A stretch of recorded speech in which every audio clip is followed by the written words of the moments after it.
Hello everybody, what do you say we go do some splashing and dashing in the bays in front of Miami and talk about the handling characteristics of the Seamax. Come on, let's go. November 639, right there, that's right now, main correct now with departure.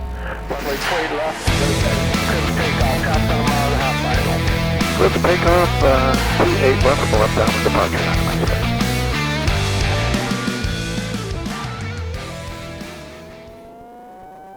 November 6 left, fast out, number 2 traffic, mile final, runway 20 left, clear for the option. Number 2 left, clear for the option, Takeoff Foxtrot. Onshore runway 20 left, clear request. We're 1580 Echo, holding shortway left at Lima, requesting west departure. November 1580 Echo, nice straight Chartliner.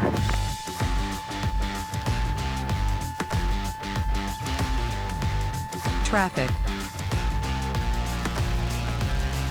Watson Island traffic, white Seamax over Hollywood Beach, 1,000 feet. We'll be descending to 500 south along the shoreline, Watson Island.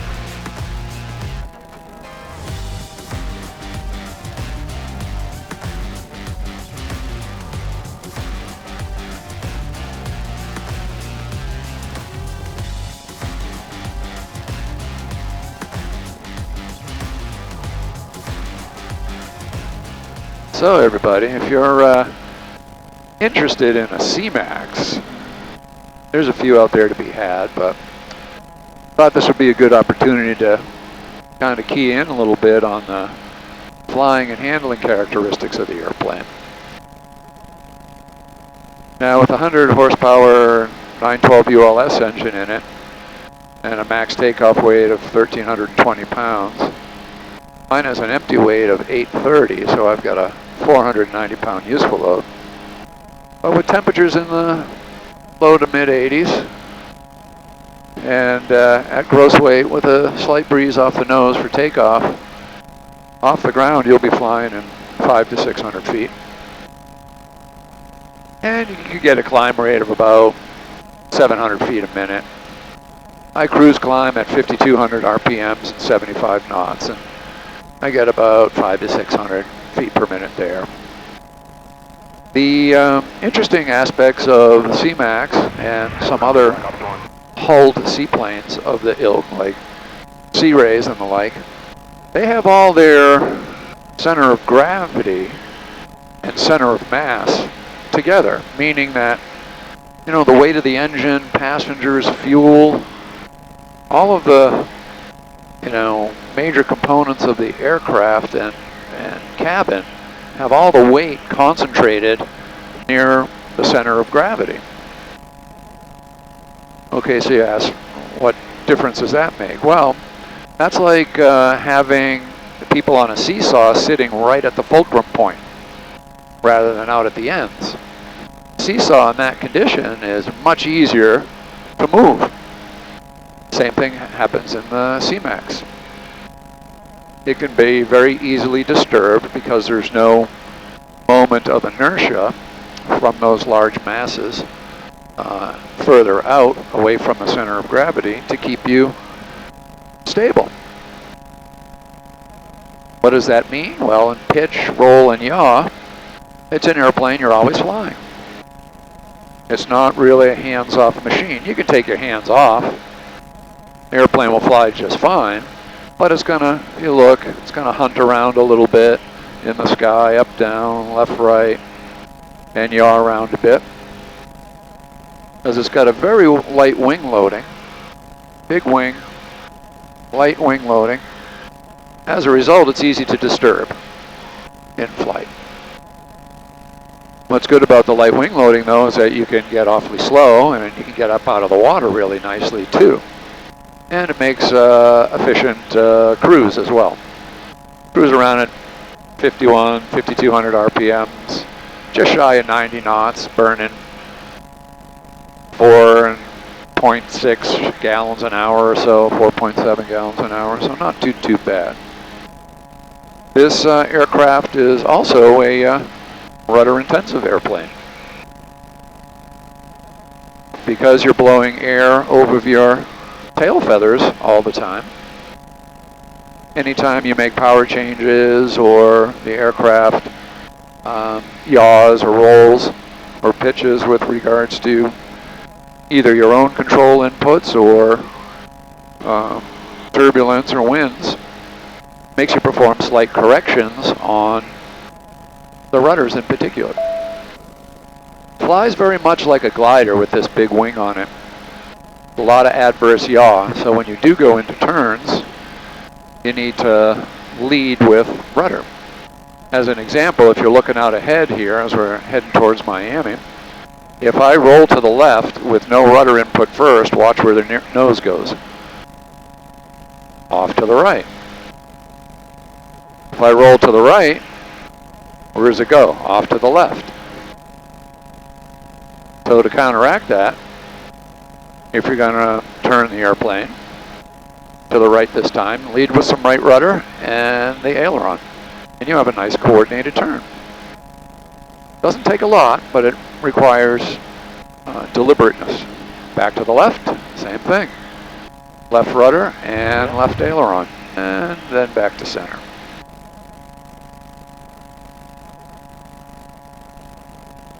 So you shouldn't be afraid of the airplane. The airplane is quite controllable. It just requires a studious effort on your part to be constantly engaged with the airplane and constantly flying it. For those of you tailwheel pilots out there, it's like flying a tailwheel airplane on the ground. You're always engaged and flying it. Makes you a better pilot all around too when you're dealing with other aircraft that are much more harmonious and more hands-off type flying. As it tunes your inner ear to understand the yaw and aileron coordination required to keep coordinated flight. I'd say probably the weak spot of this airplane is the nose gear. Early on in my ownership experience, I've described it in some of the other videos, but I'll explain it again here. The flange on the nose wheel tube that attaches the nose wheel fork and tire assembly to the torque tube, that flange is welded on to that tube, and it broke early on. Not sure why, so I never pranged the nose gear. I never, felt like I was doing anything negative to it.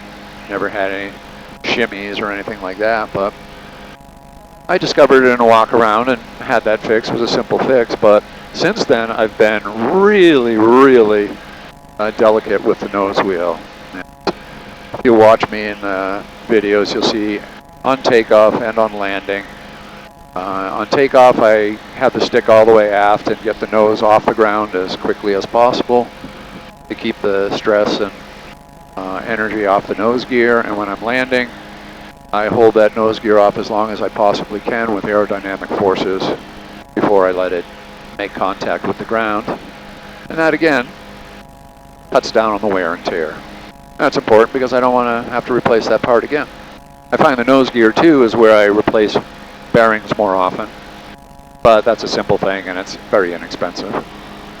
Very easy for all of you to do.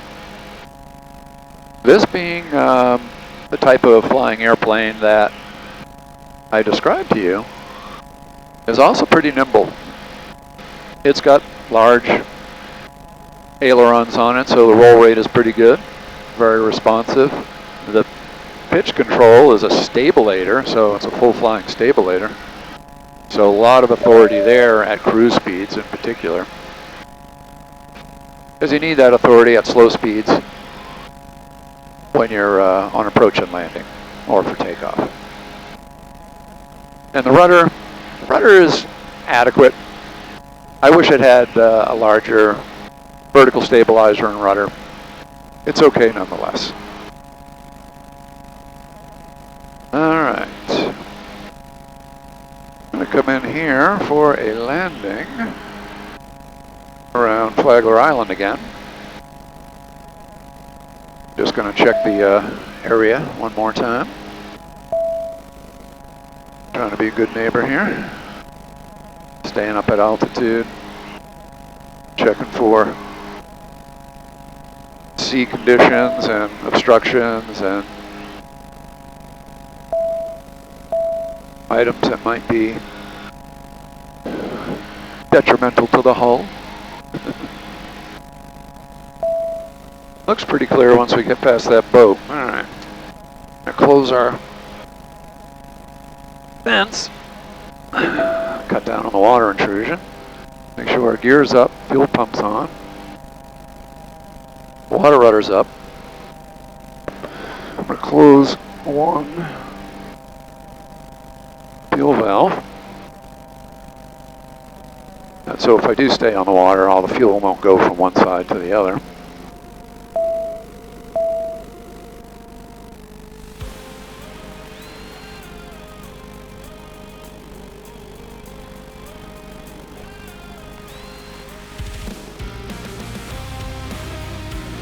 Alright, once again, gear is up, fuel pump's on. One's open, one's closed. Got fuel, water rudder is up.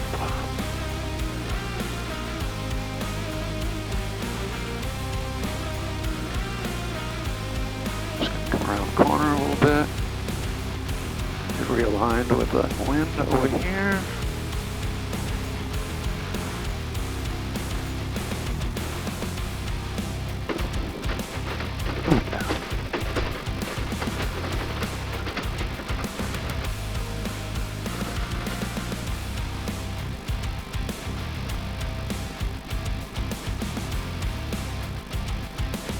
Full displacement. Get the water rudder out.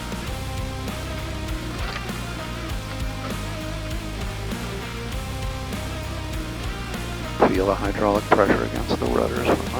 Watching air traffic up to 500. Water rudder being going down. along the causeway.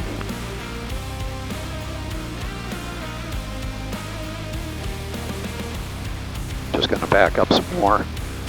Like they say, leaving runway behind you is one of the last things you want to do as a pilot. Come around to the left now. Since that sponson is dragging a bit. Alright. Get the water rudder up with the rudder neutral. And we'll be good to go.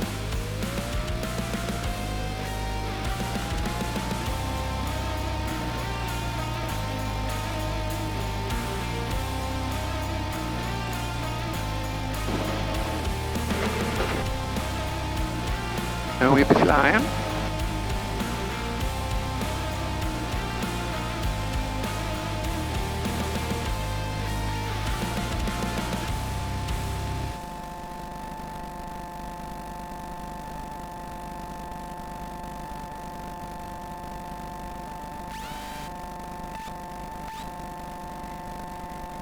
Got right up and out of there. The water doesn't look too bad down there on the east side of the island. All set up for that. Close this. Fuel pump's on. Gear is up. Water rudder's up. Close one. One notch flaps. And then down.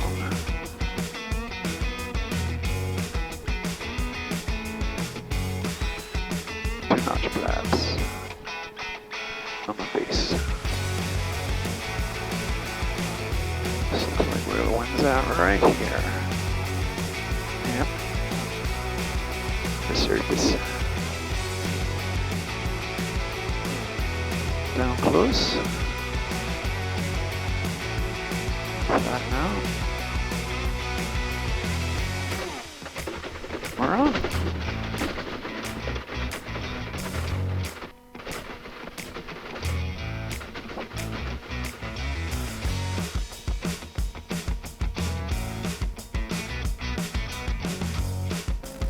That sponson in the water wants to pull me. So I got no water rudder out right now. I'm just turning it around with regular power.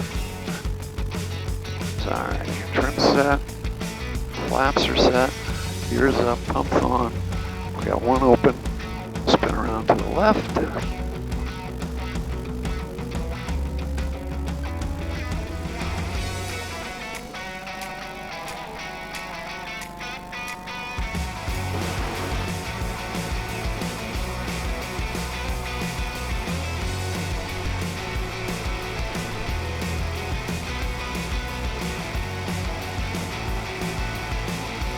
Up and away. You notice from those landings that after we landed, the left sponsor was in the water. That's because I'm alone today and I'm on the left side of the airplane, so invariably center of gravity is more to the left. That one's going to drag. But you'll notice I was able to make turns downwind in the direction of and against the direction of the down sponson with the light winds we had today, utilizing mostly aerodynamic rudder. Could do that. It was right on the edge of probably 8 knots of breeze. When you get to 8 to 10 knots, then it's very difficult to make a precise downwind turn in either direction, with or away from the sponson, particularly away from it, when you have that wind, because the airplane wants to weather vane into the wind. In that case, you're going to want to use your water rudder. And when you're using the water rudder, you got to go slow. You got to let it have its aerodynamic effect, aquadynamic effect. You have to let it be down into the water. And it's spring loaded, so if you go too fast, it will be pushed back from the force of the water back into the rudder. And you don't want that. It defeats the purpose of having it deployed. North Berry Tower, Seamax 639, Mike 0, over Hollywood Beach, landing full stop with Mike. Seamax 639, Mike 0, North Berry Tower, straight in, runway 28 left. Straight in 28 left, 9 Mike 0. November 9, Mike, Sierra, number 2, following traffic 2 miles ahead of you, runway 28 left, clear to land. Clear to land 28 left, assume that's the traffic base to final. Hey, bro. Alright, we got him in sight, number 2, clear to land 28 left, 9 Mike 0. Alright, about 3,800 RPMs, gets me into my gear operating range. Gears coming down, fuel pumps on. We got fuel. Fuel valves are open, water rudder's up. Got a wheel on the left, got a wheel on the nose, and I got 3 in the green. I got a wheel on the right over here. The 7-4 Golf traffic ahead into your left, 1 mile final. Traffic inside November, 497. Alright, get into our white arc at 3,000 RPM. 7-4 Golf, number 2, runway 28 left, clear for the 1 after. notch. Number 2, please lift. Slow it up. November, 497. 2 notches. This is one she really likes to go Tower, down. November 527 X-ray Lima is on the RNAV 28 right. Request circle on to 2728 left. North Berry Tower, 727. Alright, over here, 3rd notch of flaps. Close traffic information, Mike.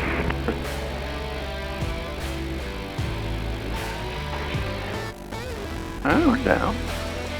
I've done better.